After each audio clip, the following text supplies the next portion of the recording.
ئێمە وەکو دانیشتوانی شاری شەمچەماڵ بەشێکی زۆری خەڵکی قوربانی و ئازار، ڕۆشنبیران، چالاکانی مەدەنی و نووسەران، ڕێکخراوەکان و ڕۆژنامەنووسان، پیاوانی ئاینی و کەسایەتی و پیاوماخوڵان، سەرجەم چین و توێژ و کاسبکاران وێڕای دەستخۆشی زۆرمان لە وەهاکارێکی باشی عەریزەنووسین بە شێوەی ئەلیکترۆنی، بەڵام سەرنج و تێبینی زۆرمان لەسەر نرخ هەیە.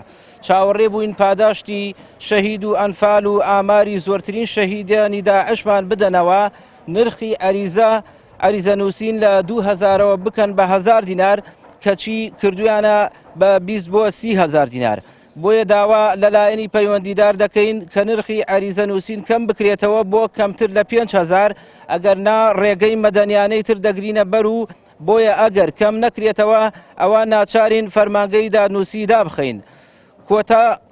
کۆتا قوربانی و ئازاری ئەم شارە خێر لە خۆ نەدیوە، زۆرترین شەهیدی دەستی داعش خەڵکی ئەم شارەن، بۆیە پاداشتی شەهید و ئەنفال کراوان و برسێتی وا نادرێتەوە. گروپی هەنگاوی مەدەنی 2/2/2021. بەڵێ دیارە من بە حکمیەوەی 10 ساڵ ئەزمونم هەیە لەم کارەیە. پێشتر نرخی یەک عەریزەیەک تەنها 2000 دینار بوو، بەڵام ماوەیەکی زۆرە کۆمپانیەک هاتووە بە ناوی سیستەمی ئەلکترۆنیەوە نرخی عەریزەیەکی لە 2000ەوە کردووە بە 18,500.